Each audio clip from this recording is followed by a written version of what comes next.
Katanya Ibnu Mu'taz, sebenarnya Abu Nawas itu seorang faqih yang pinter agama, berpikirnya terbuka, ilmunya banyak, hafalannya kuat, bahkan ilmu Al-Qur'annya dalam. Dia mengetahui nasikh mansukh, mengetahui muhkam mutasyabih.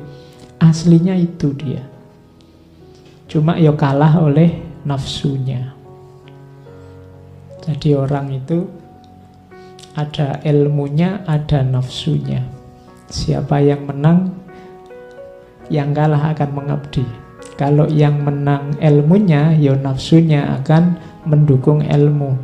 Tapi kalau yang kalah nafsunya, yang menang nafsunya, ya ilmumu akan jadi pendukung nafsu. Jadi katanya Ibnu Mu'taz, Abu Nawas termasuk Abu Nawas babak pertama sebelum tobat itu orang yang kalah oleh nafsunya, sehingga ilmunya akhirnya menjustifikasi dipakai untuk membenarkan nafsunya. Sama kayak kalian pacaran terus pakai dalil waja'alnakum su'uba wa qabaila lita'arofu. Itu dalilnya kan muncul belakangan, pacarannya duluan. Itu hanya menjustifikasi. Nanti kalian melakukan apa biar kelihatan syar'i, terus kamu tambahi dalil. Padahal itu mungkin keliru. Dalilnya arahnya tidak ke situ, tapi kamu pakai ke situ. Nanti kan ada kasus, kapan itu saya baca, ada seorang suami yang memukuli istrinya. Dan dia pakai dalil, karena ada ayat yang memang kalau diterjemahkan letterlek apa adanya, suami itu bisa memukuli istri. Fa'idhuhunna wahjuruhunna fil madoji wadribuhunna, surat An-Nisa itu kan. Jadi suami bisa memukuli istri dengan dasar Al-Quran. Ini nafsu sebenarnya kan ingin mukulnya duluan. Jadi terus baru nyari justifikasi belakangan. Itu yang terjadi dengan Abu Nawas bagian awal nanti semacam itu. Meskipun Abu Nawas sendiri kalau ditanya, katanya Abu Nawas, demi Allah aku ini masih Islam, asli masih Islam ya syariat ya, cuma mabuk menghendakiku sehingga aku menerima beberapa kemuliaan, katanya Abu Nawas. Bukan aku yang ingin mabuk, tapi mabuklah yang ingin aku. Ya, oke, jadi pinter ya ngomong ya. Aku ini Islam, jangan khawatir. Hanya saja kalah oleh mabuk, karena bukan aku yang datang ke mabuk, mabuknya yang datang padaku. Jadi kerjaannya tiap malam, kalau bahasa hari ini Abu Nawas ini dugem, seneng-seneng. Jadi kalau nyari tokoh besar yang suka dugem antara lain Abu Nawas. Oke, kenapa sih lahir sosok seperti itu? Ada yang menganalisis situasi saat itu. Ini kan puncak-puncaknya kejayaan Abbasiyah. Masyarakat sedang jaya-jayanya. Banyak orang kaya mendadak, sukses mendadak, terus lupa diri. Sebaliknya, ada juga yang sangat benci dengan kekayaan dan kemewahan dan lupa diri itu, terus menarik diri. Jadi ada yang ekstrim lupa diri, ada yang melarikan diri dari dunia. Ada ulama-ulama tertentu yang merasa bahwa dunia sudah rusak, dunia sudah kacau, maka dia menarik diri, menganggap dunia itu hina dan rendah. Sementara sebagian masyarakat yang lain yang dikejar kemewahan, kekayaan. Kondisi semacam ini, kalau versinya Abu Nuwas ini memuakkan. Dua-duanya tidak original. Abu Nuwas ini mirip kayak Nietzsche yang bahwa orang itu hidup hari ini versi dirinya sendiri. Kalau ingin seneng ya seneng aja, kalau ingin apa ya lakukan aja, tidak usah dibelenggu oleh apapun. Itu situasi yang mengawali sosok lahirnya Abu Nuwas masa muda. Meskipun dia ilmu agamanya dalam, tapi kemudian dia jatuh pada kesimpulan bahwa masyarakat ini sakit dan mungkin tidak bisa sembuh. Karena itu ngapain capek-capek, aku juga harus seneng-seneng. Sudahlah, kita nikmati hidup hari ini dan sekarang. Makanya nanti ciri-ciri syairnya Abu Nuwas ada 1, 2, 3, 4, 5. Yang pertama khomer, senang-senang, mabuk. Beberapa syairnya sangat erotis, makanya saya nggak akan bawa yang itu ke sini, nanti kena sensor.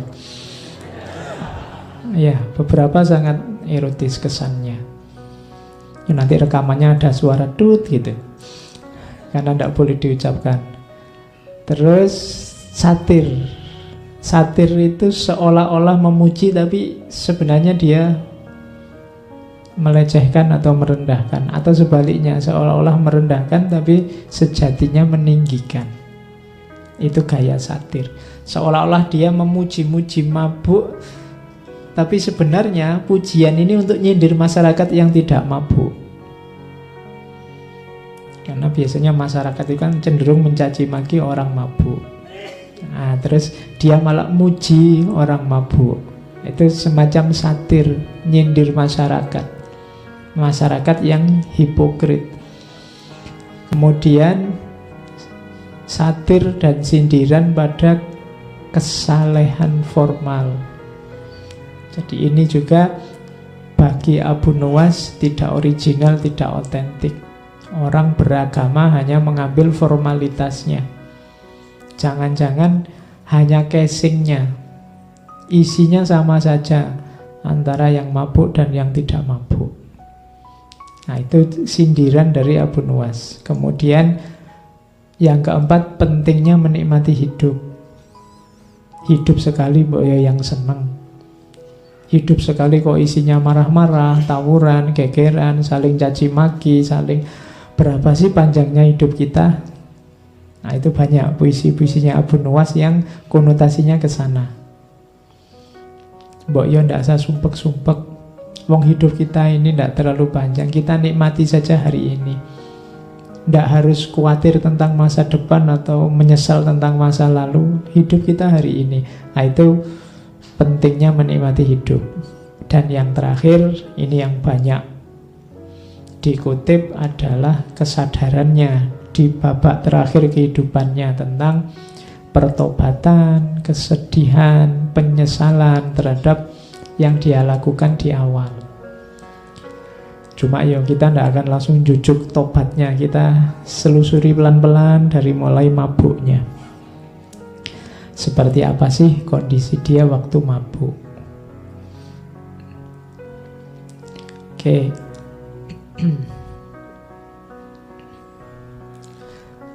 Ini saya kutip lagi. Dia gelarnya adalah pelopor penyair khomer. Makanya puisinya dikenal sebagai khomriyat. Katanya Toha Hussein, kenapa sih kok Abu Nuwas yang disebut pemuka penyair khomer? Padahal sebenarnya banyak sastrawan penyair yang cirinya khomer atau suka minum.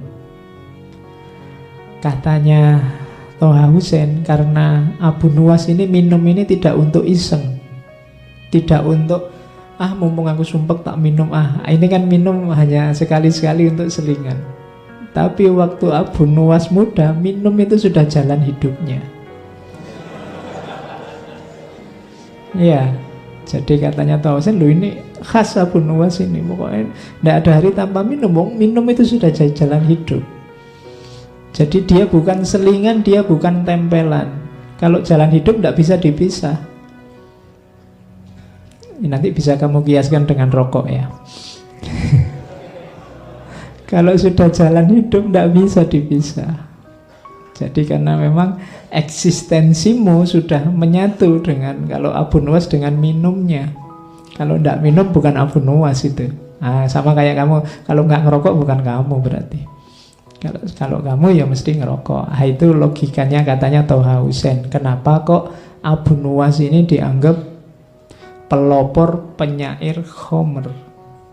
Itu salah satu puisinya yang dari Diwan Abu Nuwas itu. Ingatlah, segarkan aku dengan Homer, dan katakan bahwa itu Homer. Oh, ini kan terang-terangan, tidak sembunyi-sembunyi. Kita kadang-kadang kalau melakukan yang tidak cocok atau tidak enak, kadang-kadang kan sembunyi-sembunyi. Padahal ya kita nikmati, tapi kita tidak mau menampilkan. Tapi Abu Nuwas menyindir orang yang menikmati tapi sembunyi-sembunyi. Analoginya dengan Homer. Dan katakan bahwa Homer ya Homer, jangan kau segarkan aku dengan kerahasiaan apabila mungkin dilakukan dengan transparan. Katanya Abu Nuwas, tak ada baiknya menutup-nutupi kelezatan dalam Homer. Oh, itu kan dahsyat sekali. Dia ingin terang-terangan. Kamu pemabuk ya? Iya. Dia terang-terangan, tidak sembunyi-sembunyi. Kalau kamu tidak suka pemabuk, ya tidak usah dekat-dekat aku, kan gampangnya gitu. Dan bagiku mabuk itu enak, kan itu. Itu Abu Nuwas. Arak adalah kenikmatan, kesempurnaan. Dan dia nikmat bahkan saat hanya duduk bersama orang-orang yang duduk meminumnya. Jadi nongkrong aja bareng sesama peminum itu sudah nikmat. Itu Abu Nuwas. Bahkan ini kontroversi luar biasa, ini ceritanya Ibnu Mandzur. Satu ketika Abu Nuwas ini masih mabuk terus sholat. Imamnya membaca Al-Kafirun, Qul ya ayyuhal kafirun. Itu jawab Abu Nuwas. Terus dia jawab labbaik. Iya. Jadi kan itu, katakan wahai orang kafir itu, yo aku ngono. Iya. Oh, itu nyindir kita luar biasa. Kita sekarang takut disebut kafir, takut. Abu Nuwas malah yo aku kafir ngono. Jadi katakan wahai kuliah ayyuhal kafirun, dia malah jawab. Ya. Nah, itu ya memang sedang mabuk, tapi sebenarnya cerita ini sindiran. Jadi kita semua itu biasanya kafir tidak ngaku. Kafir itu kan jenisnya banyak macam-macam. Dan Abu Nuwas ngasih contoh terang-terangan waktu sholat lagi. Iya, kuliah ayyuhal kafirun labbaik. Nah, itu imamnya kaget mesti. Terus dia diinterogasi lama. Oh, kalau hari ini itu sudah pelecehan, masuk penjara ini pasti. Tapi terus dilepaskan karena alasannya orang ini memang suka ndagel kok, pelawak dia ini. Mungkin maksudnya ngelawak tapi waktunya ndak pas ya. Kesimpulannya gitu, terus dilepaskan. Itu enaknya jadi pelawak kan gitu. Kamu kalau keliru tinggal ngomong, oh itu cuma guyon kok, itu ndak serius. Nah, itu Abu Nuwas. Kan memang beliau ini terkenal aneh-aneh. Karena ada cerita satu ketika dia teriak-teriak, ini loh Abu Nuwas, aku orang yang tidak suka kebenaran, aku orang yang cinta fitnah, dan aku orang yang lebih kaya dari Allah. Rame heboh orang satu kota, dipanggil oleh Harun al-Rasyid kan, kamu itu stres apa mabuk?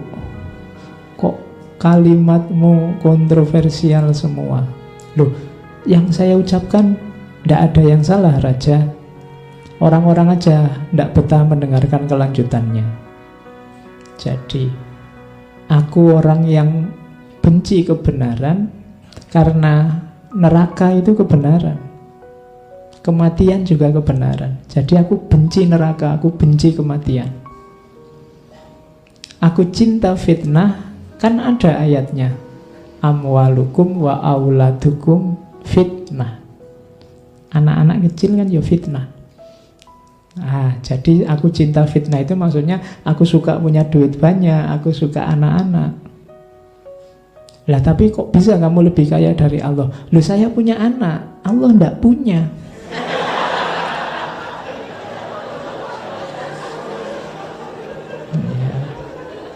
Oke.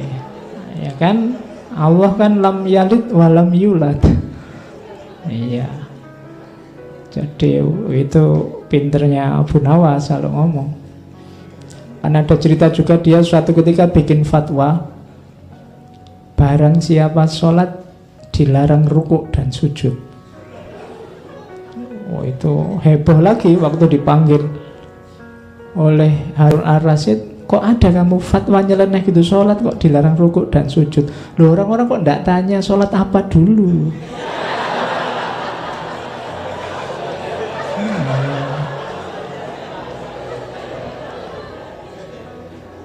Ya, itu maksud saya kan untuk sholat jenazah. Ya mesti aja enggak pakai rukuk, enggak pakai sujud. Itu caranya Abu Nuwas untuk dekat sama raja, melakukan kritik tapi selamat. Oke, kita lanjutkan. Jadi ini gayanya. Jadi kemabukannya, wadahnya memang mabuk, tapi sebenarnya ada rahasia kritik-kritik tertentu di situ ketika dia bikin kemabukan. Nah ini yang saya bilang tadi pakai dalil. Ini salah satu puisinya. Dia bilang, biarlah masjid-masjid itu dipenuhi oleh orang yang sholat, kita minum khamr aja sepuasnya. Kenapa kok gitu? Tuhan pun tak pernah mengatakan neraka wil bagi pemabuk, tapi Tuhan justru berfirman neraka wil bagi orang yang sholat. Itu, kan ada fawailul lil musallin, tidak ada fawailul lil pemabuk. Jadi mabuk, itu ini mesti diucapkan waktu mabuk.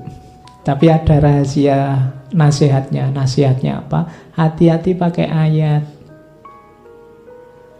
Kadang-kadang saya bilang tadi, kita sering menjustifikasi kesalahan-kesalahan kita dengan ayat, dengan cara meletakkan ayat tidak pada tempatnya. Ayatnya untuk apa, kita pakai untuk apa. Kalau bisa semacam itu, kita mending tidak usah sholat. Sholat malah masuk neraka. Malah ayat yang tegas bilang bahwa pemabuk masuk neraka tidak ada. Kalau celaan pada pemabuk beberapa ayat. Ini kan sindirannya Abu Nuwas pada orang yang pakai dalil. Dalil ya tidak sekedar pakai dalil, harus pas digunakan di ruang dan waktu dan kasus yang pas. Karena kalau tidak nanti kita melakukan apa, pakai dalil apa, padahal dalil itu tidak untuk itu. Yuk kayak kamu misalnya dzalikal kitabu la raiba fihi, kitabu ya maksudnya Al-Qur'an, jangan kok pegang bukumu. Dzalikal kitabu la raiba fihi, kitabku ini, bukuku ini, tidak diragukan lagi, itu ngawur. Itu ayatnya untuk Al-Qur'an. Jadi hati-hati pakai ayat, pakai dalil. Setiap dalil ada ruang, waktu, dan konteksnya. Sama kayak sindirannya Abu Nuwas ini. Kita kan sering pakai fawailul lil musallin. Cuma kan itu tidak bisa dipotong. Alladzina hum an sholatihim sahun. Orang-orang yang sudah sholat tapi lalai. Sholat tapi lalai, jangan-jangan makomnya mirip pemabuk yang disebut oleh Abu Nuwas tadi. Oke, terus. Nah, ketika orang tanya Abu Nuwas, syairmu hampir semua isinya khomer-khomer aja. Maksudnya khomer itu minuman itu toh. Abu Nuwas bilang, siapa yang bilang? Makna khomer telah muncul tersamar, lalu ia hilang dalam ketidakpastian.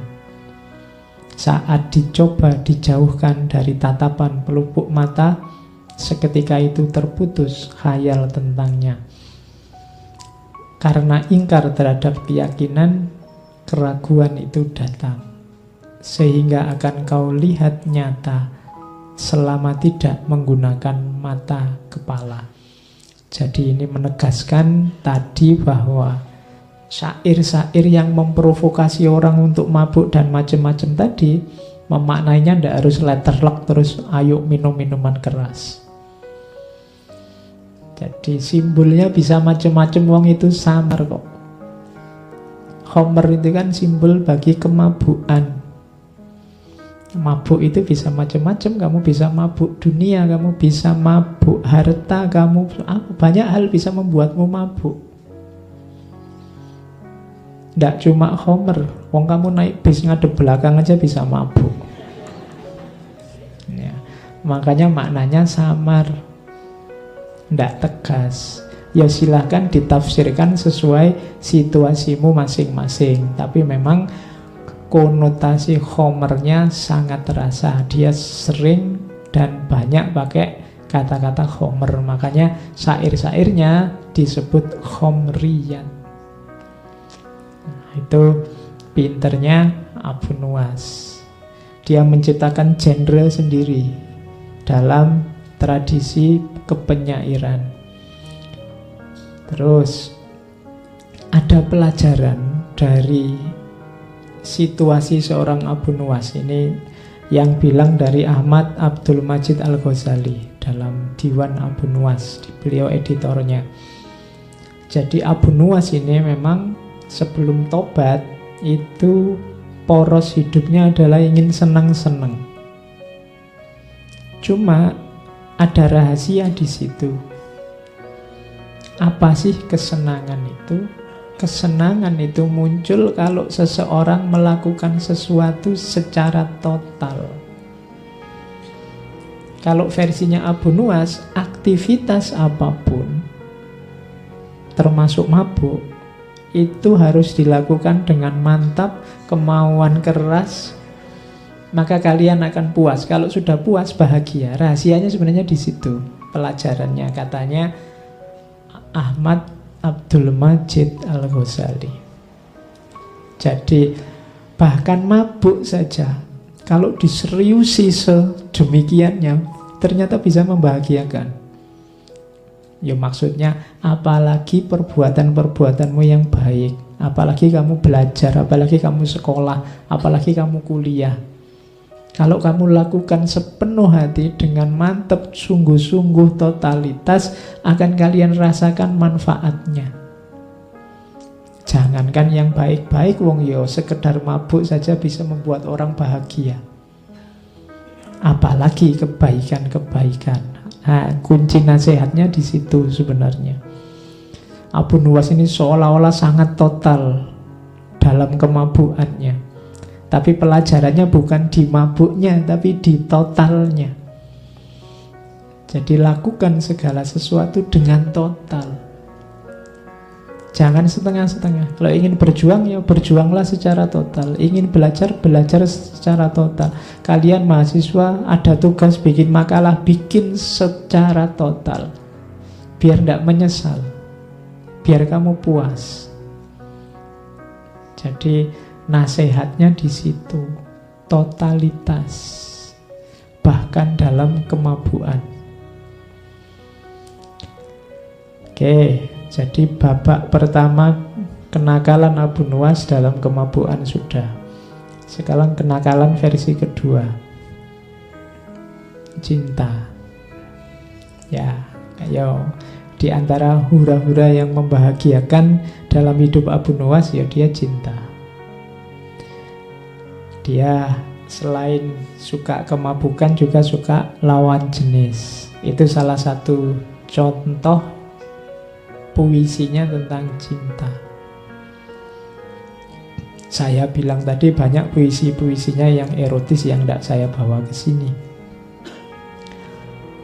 Duhai mata yang mempesona, engkau redup selamanya. Tatapanmu menguak rahasia yang tersimpan di dada. Perhatikanlah diri kita. Engkau menutupiku meski engkau sendiri tanpa baju. Seakan takdir menyembunyikanku. engkau membunuhku tanpa harapan untuk balas dendam. Seakan pembunuhan itu adalah persembahan kepada Tuhan. Itu kan kalimat pernyataan cinta yang luar biasa.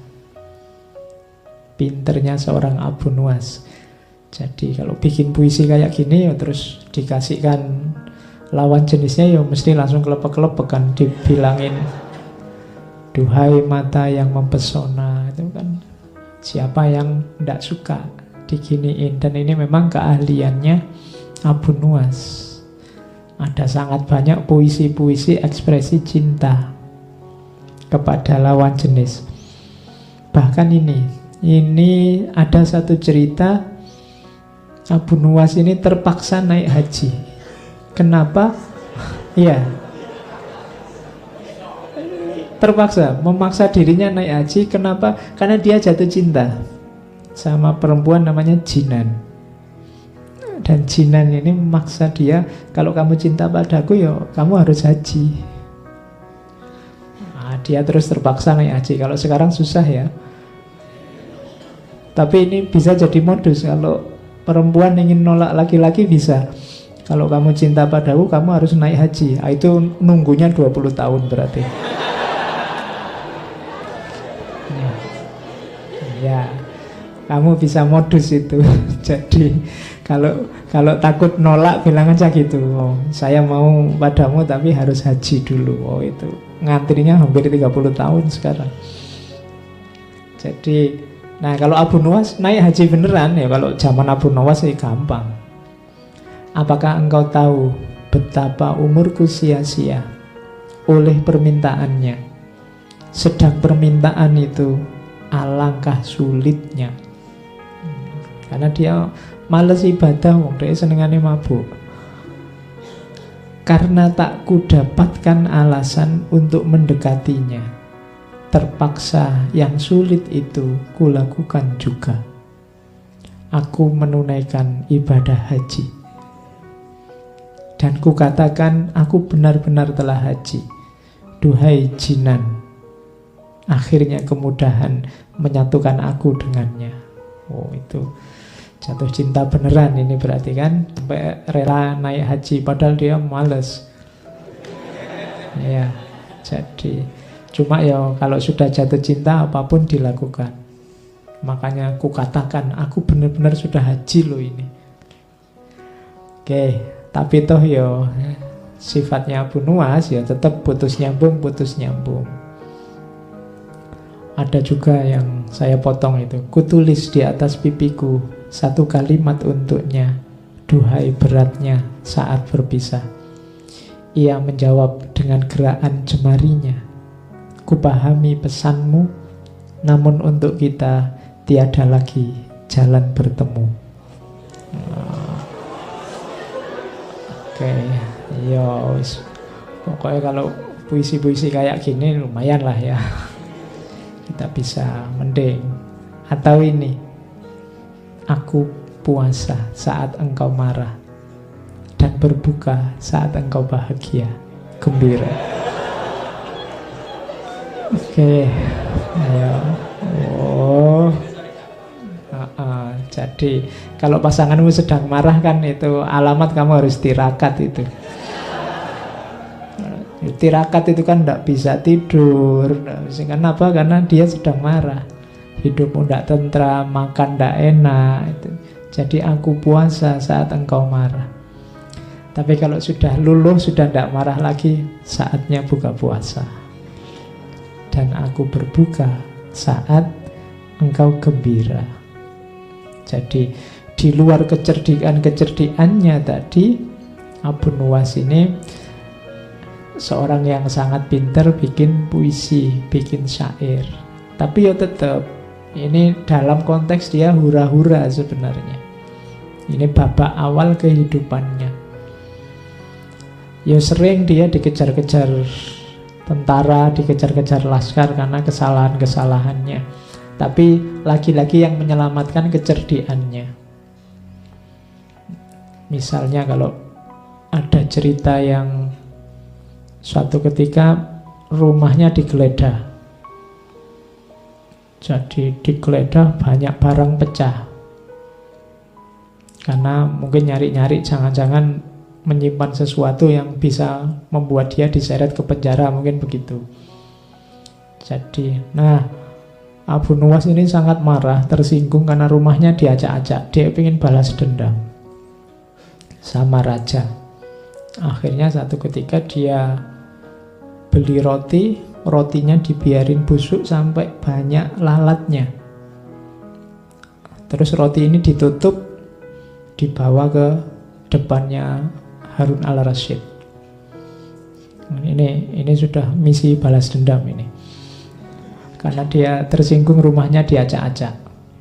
Terus dia menghadap, wahai raja yang adil, saya menuntut keadilan. Katanya engkau raja yang adil berarti harus bisa memenuhi tuntutanku.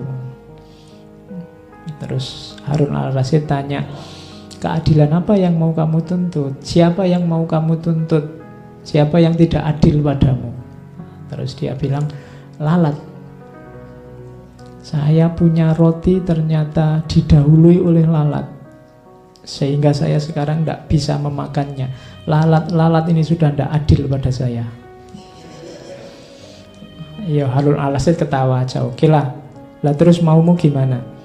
Tolong Baginda ngasih perintah bahwa saya punya hak untuk memukul lalat dimanapun dia ada.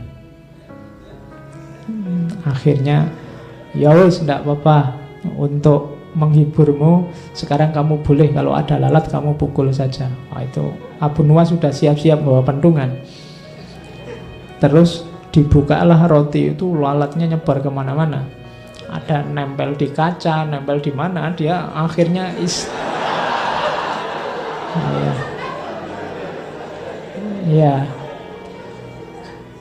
istananya Rajana dikeprui semua sama Abu Nuwas. Itu caranya dia balas dendam pada raja. Oke, itu cerita-cerita kayak gini nanti banyak di Alfu Lailah wa Lailah, kisah 1001 malam. Meskipun nanti beberapa ulama mengkritik karena cerita itu fiktif, tapi ada beberapa nama yang harusnya tetap dimuliakan, tapi gara-gara cerita itu terus kesannya jadi, nanti ada beberapa cerita yang kesannya, misalnya Harun al-Rasyid juga suka minum-minum. Nah, itu banyak ulama mengkritik Alfu Lailah wa Lailah karena di beberapa bagian nanti muncul tokoh Abu Nuwas. Karena ya memang ceritanya selalu banyak dengan Harun al-Rasyid. Saya tidak tahu kok jarang sama Al-Amin. Padahal banyak syair, banyak cerita yang beliau justru dekatnya sama Al-Amin. Bahkan tadi yang kelanjutannya mukul-mukul itu, rajanya juga terus pengen balas dendam, tapi tetap kalah kalau sama Abu Nuwas. Jadi satu ketika rajanya ini ingin balas sama Abu Nuwas. Abu Nuwas diajak berburu. Di tengah jalan kok mendung, mau hujan.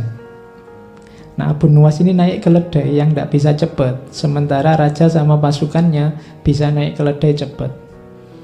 Terus rajanya bilang, ini sebentar lagi hujan, pokoknya pedomannya kita berburu ini tidak boleh baju kita basah kehujanan.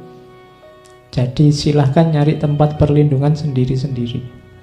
Begitu tiba-tiba hujan deras, ya kalau yang pakai kuda yang larinya cepat enak, raja dan pasukannya cepat bablas ke depan. Abu Nuwas ini pelan-pelan. Tapi raja begitu nyampe di depan, nyari-nyari tempat perlindungan tidak ada, akhirnya tetap basah. Nah, pelan-pelan dari jauh tiba-tiba datang Abu Nuwas. Orang-orang heran, ini semua bajunya basah, dia yang pelan-pelan kok tidak basah. Harusnya kalau ikut keputusannya raja tadi, yang dihukum justru prajurit-prajuritnya yang banyak yang basah. Orang heran semua, loh Abu Nuwas kok bisa kamu tidak basah sama sekali? Iya, saya itu takut sama keputusannya raja yang bajunya basah mau dihukum. Jadi yang lain sudah bablas ke depan, begitu hujan saya ya daripada capek-capek nyari perlindungan ya tak copot saja bajunya, tak lipat terus tak dudukin di atas keledai.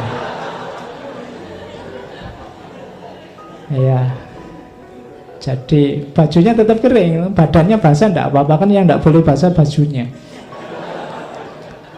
Oke, ya akhirnya dia selamat, tidak jadi disiksa oleh rajanya.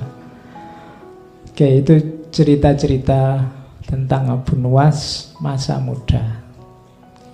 Dia suka hura-hura, suka mabuk, dan lain-lain. Sekarang babak baru kita masuk pertobatannya. Nah, kuncinya nanti di sini sebenarnya. Yang mulai banyak hikmah-hikmah yang bisa kita ambil dari kisah hidup seorang Abu Nuwas.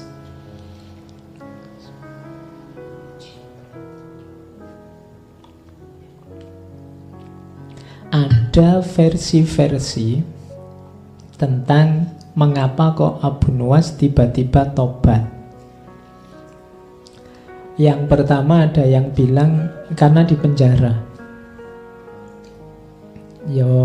Ketika di penjara kemudian dia sadar hidupnya jadi tambah religius. Ada juga yang versi kebalikannya, versi kedua malah sebenarnya dia tidak pernah tobat. Ada yang bilang bahwa dia cuma acting aja biar keluar dari penjara. Jadi aslinya ya tetap kayak Abu Nuwas yang lama.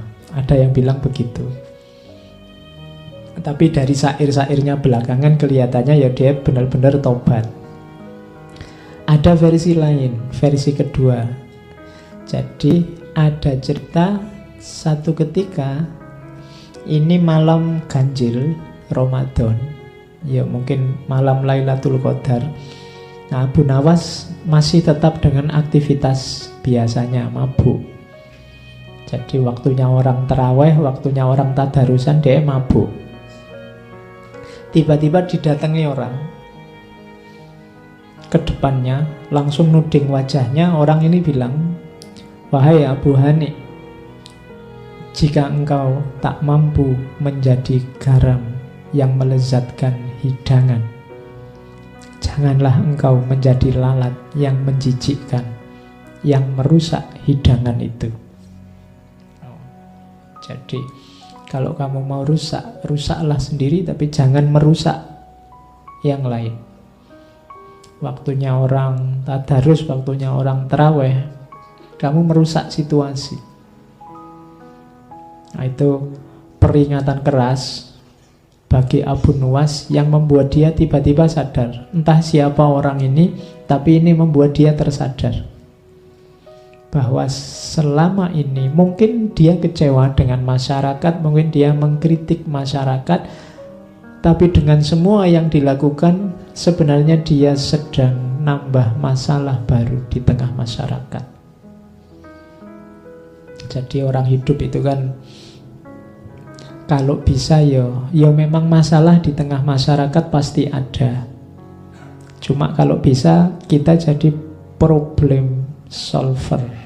Kita jadi yang menyelesaikan masalah, bukan part of the problem, bukan bagian dari masalah. Apalagi menjadi pembuat masalah, apalagi jadi orang yang selalu bikin masalah. Nah, kadang-kadang kita ini ingin menyelesaikan masalah, tapi yang lahir adalah nambah masalah baru, yang masalah lama tidak selesai. Gayanya kita ingin menyelesaikan problem, tapi yang lahir justru problem baru, dan problem lama tidak selesai. Dan kalimat ini langsung ditujukan di depannya si Abu Nuwas. Kalau engkau tidak bisa menambah kelezatan hidangan, jangan jadi yang merusak hidangan. Merusak hidangan berarti nambah masalah. Dari situlah nanti Abu Nuwas terus sadar dan dimulailah fase baru hidup jadi ulama, bahkan beberapa menyebut terus dia jadi sufi. Tapi tetap lucu, tidak apa-apa. Ya, karena sudah khasnya beliau, hidupnya memang tidak bisa kok kaku. Dia lentur, makanya terus kesannya dia lucu, bisa beradaptasi dengan situasi apapun. Oke, syair-syairnya banyak. Kita juga kan kenal beberapa syairnya. Ini diantaranya. Misalnya dia menasehati dirinya sendiri. Hai Abu Nuwas, jadilah orang terhormat, baik dan sabar. Ini 3 kalimat ini gabungan yang bagus. Orang terhormat, baik dan sabar. Terhormat itu kualifikasi sosial, baik itu kualifikasi individual, dan sabar itu hubungan dengan yang lain. Banyak orang yang terhormat dan baik tapi tidak sabaran. Banyak orang yang sabar dan baik tapi tidak terhormat. Banyak orang terhormat tapi tidak baik. Macam-macam kombinasi. Kalau bisa ikut Abu Nuwas, jadilah orang yang terhormat, baik dan sabar. Nah, ini dia memarahi dirinya sendiri. Waktu telah merusakmu dengan harta dan keinginan hanya demi kesenanganmu. Hai pendosa besar, ampunan Allah itu lebih besar daripada dosamu. Sebesar-besarnya sesuatu masih lebih kecil dibandingkan ampunan Allah yang paling kecil. Ini menasihati diri untuk tobat. Tobat yang beneran. Yo, kayak kita ini sebenarnya ya sudah waktunya untuk tobat. Cuma kita kan masih ragu-ragu. Mbok yo tobat yang beneran. Yang beneran loh ya. Beneran itu berarti tidak diulang, janji tidak diulang lagi, kemudian tidak secara sengaja mengulang dan seterusnya. Jadi pertama-tama dia memarahi dirinya untuk mau bergerak bertobat, menyesali yang dilakukan sebelumnya dan tidak mengulang di masa depan. Dan ini kelihatan simpel tapi berat. Kalau istighfar sih iya, cuma istighfar kita kan sering istighfar formalitas. Nah, kalau Abu Nuwas ini istighfarnya mantap karena dosanya banyak.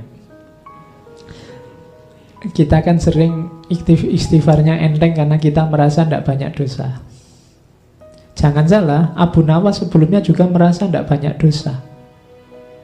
Dia merasa kalau dia mabuk, kalau dia hura-hura, ya memang sudah seharusnya begitu. Hidup sekali mau apa? Kan tadi logikanya begitu. Mabuk tidak apa-apa daripada sholat masuk neraka. Logikanya tadi kan begitu. Jadi orang itu ketika ada di wilayah ketika dia salah, biasanya dia tidak merasa salah. Maka butuh momen-momen kesadaran bahwa aku ini banyak salah. Kalau ingin istighfarmu mantap, kamu harus sadar bahwa kamu banyak kelirunya, banyak salahnya. Cuma kesadaran bahwa aku salah ini sering tertutup oleh kesadaranmu bahwa kamu itu tidak terlalu banyak salah. Setiap orang lebih dominan merasa bahwa aku ini sudah benar begini ini. Kalau kamu tak tanya satu-satu tetap merasa hidup kayak saya ini Pak yang benar dan baik. Rata-rata begitu. Jadi kesadaran yang mengemuka bukan kesadaran bahwa aku ini banyak salah dan mungkin sekali sering melakukan kesalahan. Tapi biasanya yang mengemuka dalam hidup kita itu kesadaran bahwa aku ini sudah benar. Hidup seperti ini loh yang bagus. Itu yang mungkin membuat istighfar kita tidak terlalu mantap. Kayak formalitas. Tobatnya bukan tobat yang serius. Nah, diajari oleh Abu Nuwas, ayo nasihati dirimu sendiri. Kalau nunggu dinasihati orang ya tidak akan nyampe-nyampe. Nasihat yang paling bagus dari dirinya sendiri. Berarti apa? Kesadaran. Oke, dilanjutkan kalimatnya. Ini kesadaran bahwa betapa besarnya dosaku, maka apa pembelaanku akan segala yang telah kulakukan. Kalau besok Allah tanya, kenapa sih kok kamu mabuk? Kok tak larang mabuk aja begitu susahnya? nilaiku di depanmu itu seperti apa sih? Kalau besok Allah tanya begitu gimana? Apa yang akan kukatakan kepada Tuhanku? Apa yang akan meringankan salahku? Saat aku keluar dari jalan kebenaran atau memunggungi kebaikan. Duhai beratnya tobatku dan bodohnya apa yang terlewat dari hidupku. Nah, ini keluhan dari seorang Abu Nuwas. Dia takut nanti kalau ditanya oleh Allah, mengapa sih engkau kok lebih memilih mabuk daripada aku? Kenapa engkau lebih memilih kesenangan duniamu daripada aku? Kamu mau jawab apa? Dijawab seperti apapun, aku sudah salah. Karena yang kupilih ternyata bukan jawaban yang benar, bukan pilihan yang benar. Nah, itu kesadaran seorang Abu Nuwas. Dari situ nanti terus muncul ini yang kalian hafal, yang sangat terkenal. Kalau ini sebenarnya nggak perlu saya baca, kalian pasti sudah sangat akrab. Ilahi lastu lil firdausi ahla. Wahai Tuhanku, jelas aku bukan ahli surga. Wong aku ini kayak gini orangnya, nakalnya luar biasa, dosaku bertumpuk-tumpuk. Wala aqwa ala naril jahimi.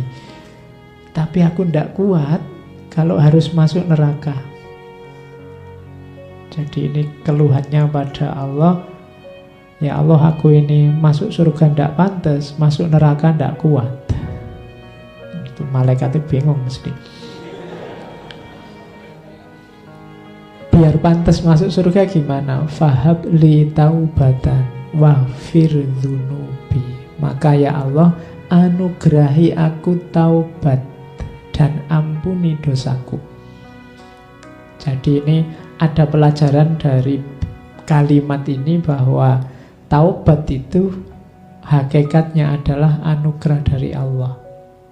Maka berdoalah untuk dianugerahi taubat. Jalan kita untuk taubat pertama-tama nunggu anugerah dari Allah. Fahab li taubatan waghfir dzunubi, dan ampunilah dosaku. Fa innaka huwa firudz dzambil azimi, karena engkau adalah yang pemberi maaf yang agung. Jadi ya Allah, aku ini masuk surga ndak pantas, masuk neraka ndak kuat. Sudahlah ya Allah, ampuni aku, kan engkau maha pengampun. Ringkasnya begitu. Dzunubi misla a'dadir rimali. Dosaku ya Allah sebanyak jumlahnya pasir. Jadi kalau ada padang pasir, pasirnya seluas itu, dosaku sebanyak itu. Maka satu-satunya jalan keluar hanya fahabli taubatan ya dzal jalali. Satu-satunya aku selamat nanti, bisa ke surga dan terhindar dari neraka, hanya kalau engkau menganugerahi aku pertaubatan. Wa umri nakisun fi kulli yaumin. Padahal umurku detik demi detik berkurang, setiap hari berkurang. Nakisun fi kulli yaumin wa dzambi zaidun kaifah timali. Sementara dosaku terus tambah, tambah umur tambah dosa. Kaifah timali, bagaimana aku menanggungnya ya Allah? Nah, itu munajatnya seorang Abu Nuwas. Ilahi abdukal asi ataka. Wahai Tuhan, hambamu yang penuh dosa ini datang padamu. Mukirron bidzunubi wa qadda'aka. Menyatakan, mendeklarasikan dosa-dosanya. Wa qadda'aka, dan berdoa padamu, memohon padamu.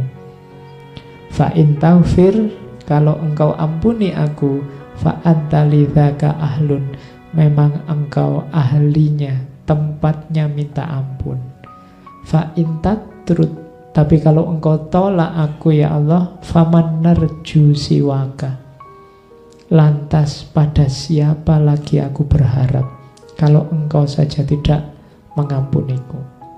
Ini namanya munajat.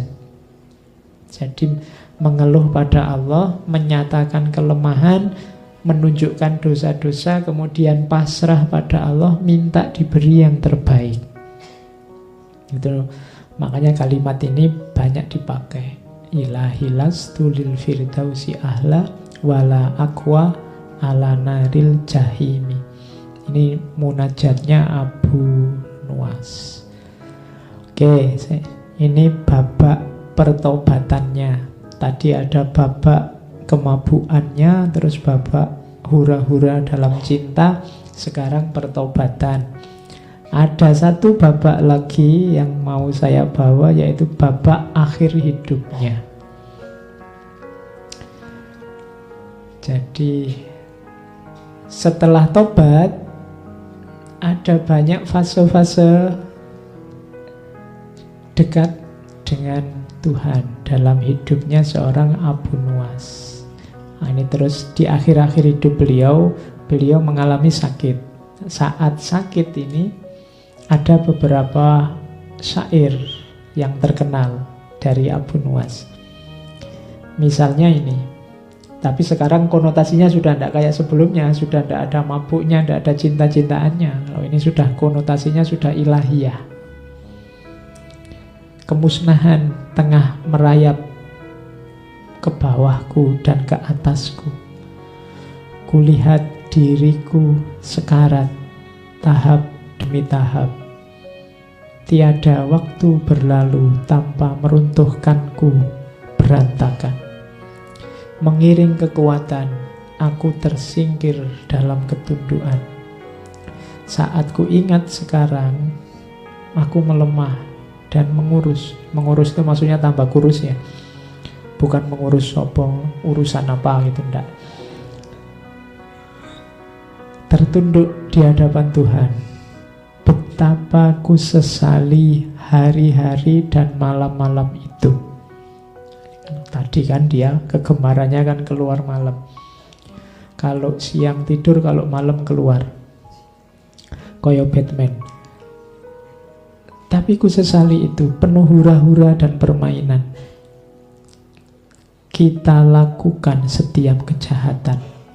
Semoga Tuhan mengampuni, memaklumi, dan memberi penangguhan hukuman. Karena kalau tidak, pasti aku tidak selamat. Ini waktu beliau sakit. Kemudian ada lagi lanjutannya. Setiap yang meratap akan diratapi. Setiap yang menangis akan ditangisi. Setiap simpanan akan dibelanjakan. Dan setiap kenangan akan dilupakan. Hanya Tuhan yang tersisa. Siapapun yang dimuliakan, Tuhan jauh lebih mulia.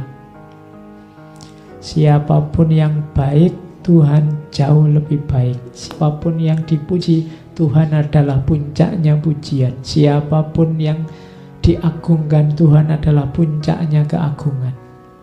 Pada akhirnya semua muaranya pada Tuhan. Ia menjamin semua kebutuhan. Oh Tuhan, kita sengsara dan membutuhkannya.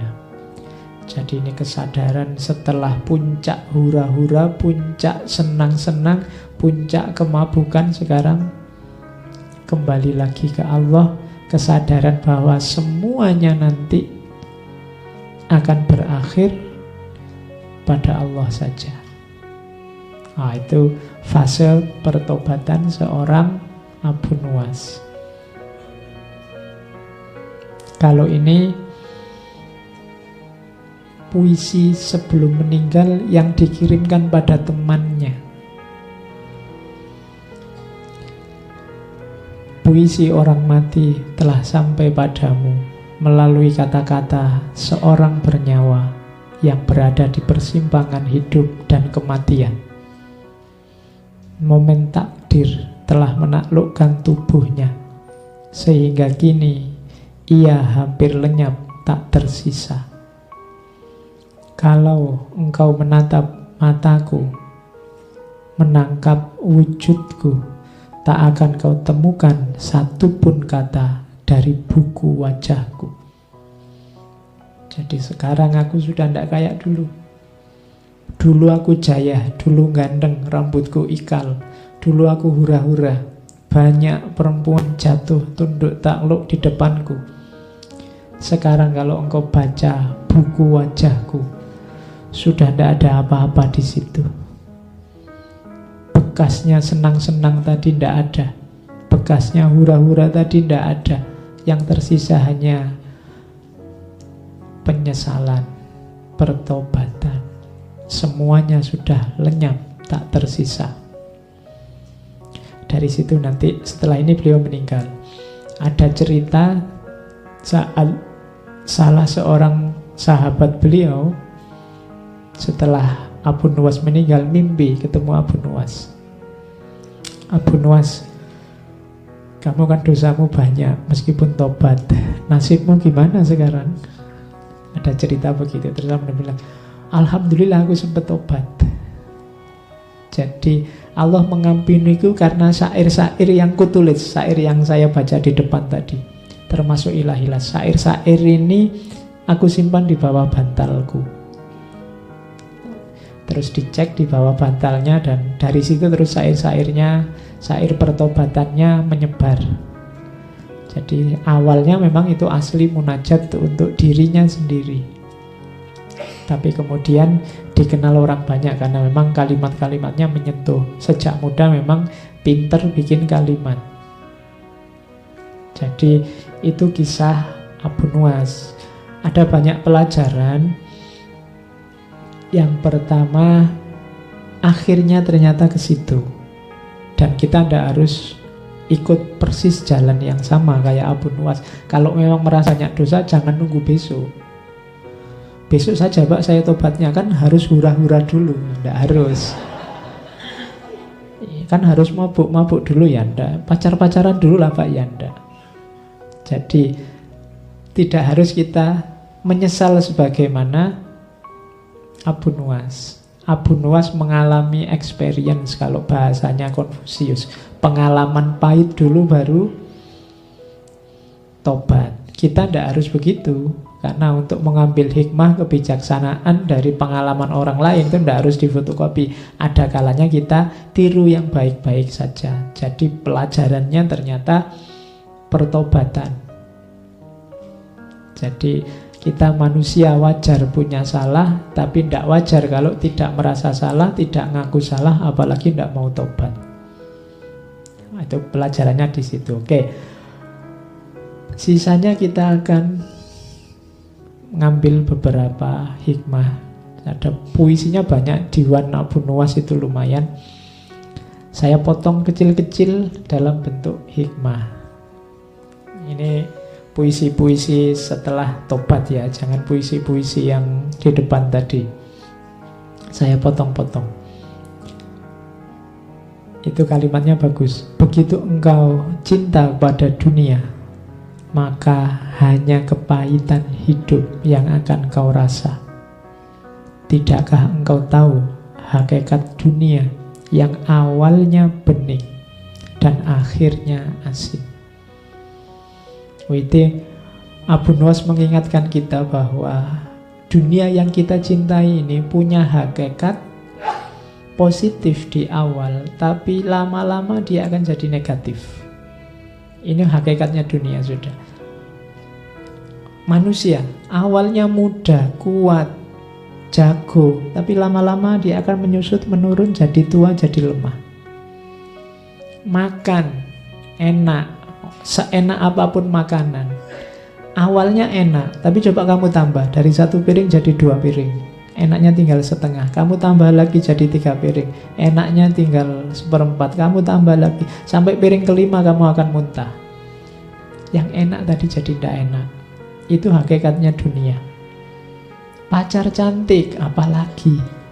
Iya cantik sekarang umur berapa? 10 tahun lagi, 20 tahun lagi, 30 tahun lagi, sudah setara kita level. Sama. Jadi kalau kamu nembak terus jawabannya, tunggu ya 30 tahun lagi, oh itu sudah berubah banyak pasti, sudah. Oh manusia, dunia, levelnya menurun. Jadi awalnya bening, akhirnya asin. Maka kalau kita jatuh cinta pada dunia, siap-siap sakit dan kecewa. Karena dunia itu dahsyat nikmat di awal toh. Lama-lama kualitas kuantitasnya menurun.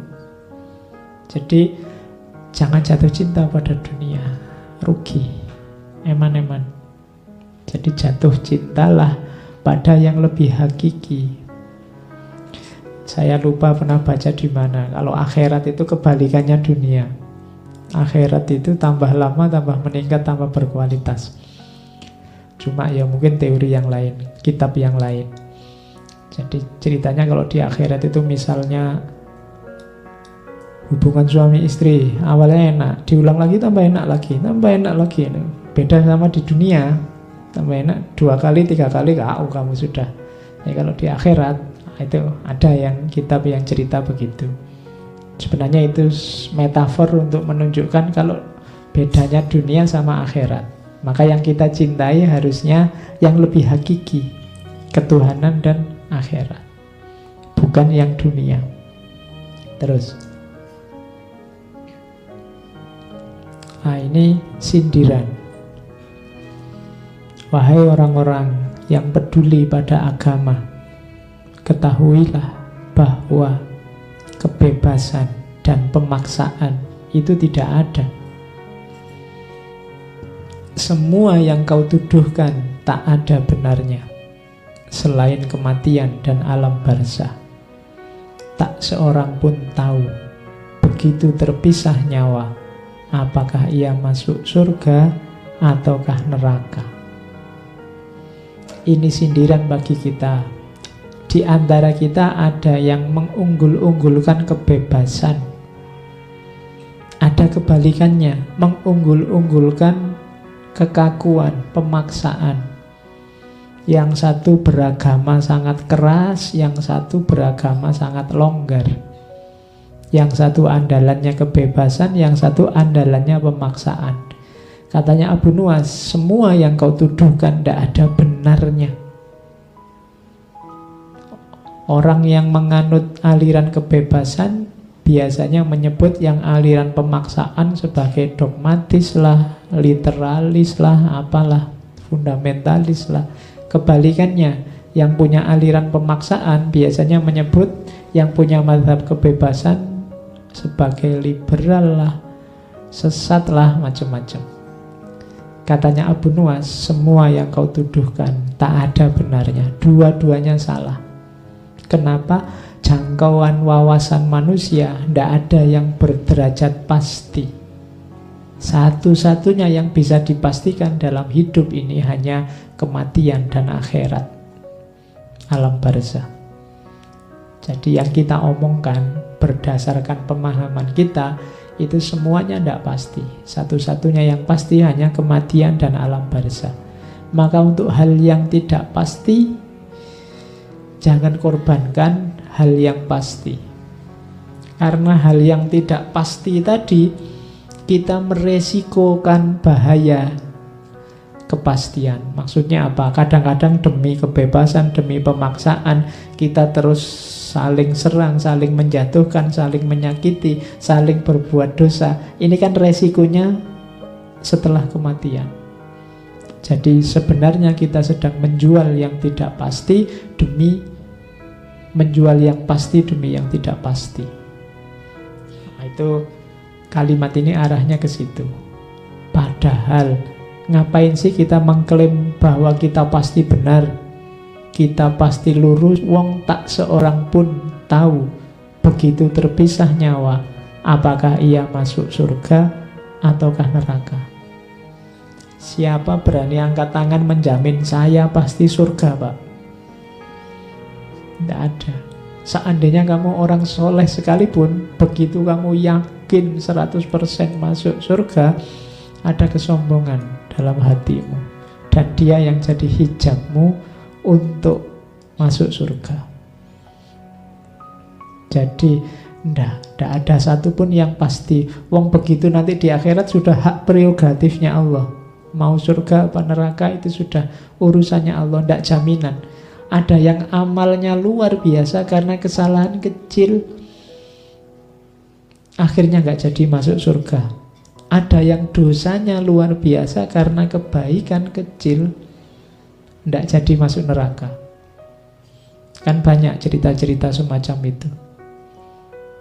Ada ulama yang ndak jadi masuk surga karena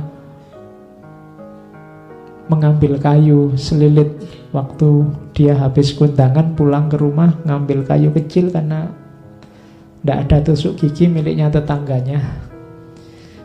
Itu kan yang dicerita selilit sang kiai itu kan. Gara-gara selilit kayu kecil ini dia ndak jadi masuk surga. Tapi ada pelacur yang memberi minum anjing, gara-gara kebaikan memberi minum anjing ini dia masuk surga, meskipun hakikatnya dia seorang pelacur. Dalam tumpuan dosa, kebaikan kecil bisa membawa ke surga. Dalam tumpuan pahala, kesalahan kecil bisa menyeretmu ke neraka. Maka tidak ada yang pasti. Jangan menyombongkan diri. Tak seorang pun begitu terpisah nyawa bisa memastikan apakah ia masuk surga ataukah neraka. Maka jangan merasa aman, jangan merasa sudah selamat. Oke, itu kalimat selanjutnya. Terus, kulihat setiap hidup, setiap yang hidup itu fana, putra si fana, dengan nasab mulia yang bersambung kepada yang juga fana. Apa yang kita banggakan dalam hidup ini semuanya fana. Bahkan dirimu sendiri itu fana. Fana itu berarti pada akhirnya akan lenyap. Kita juga akan lenyap. Nenek moyang yang engkau bangga-banggakan juga akan lenyap. Keluarga yang engkau bangga-banggakan, engkau cintai juga fana. Semuanya fana. Maka segala konflik, segala pertikaian, segala perselisihan di muka bumi ini sifatnya hanya permainan saja. Kenapa permainan? Wong semuanya fana kok. Ngapain kita serius-serius amat? Semuanya fana. Makanya katanya orang Buddha itu ya semuanya kosong. Yang isi itu sebenarnya kosong, dan yang kosong sebenarnya isi. Itu rahasianya di situ. Yang kita anggap tidak ada apa-apa, ya ada apa-apanya. Tapi yang kita anggap ada apa-apanya sebenarnya hakikatnya tidak ada apa-apanya. Hidup ini fana, pada akhirnya akan lenyap. Nah, jadi kulihat setiap yang hidup itu fana, putra si fana, dengan nasab mulia yang bersambung pada yang juga fana.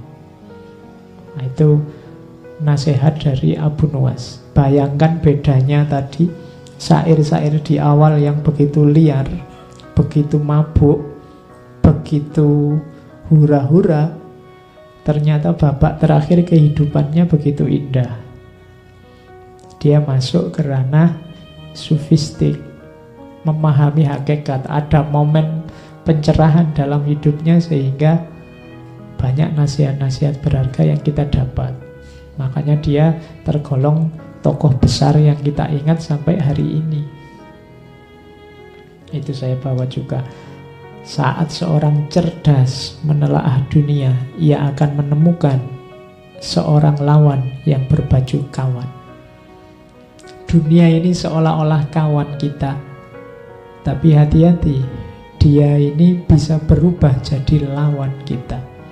Dunia ini harusnya membantu kita, mendorong kita untuk menuju Allah, kembali pada Allah. Tapi hati-hati, dia juga potensial untuk menjegal langkah kita menuju Allah.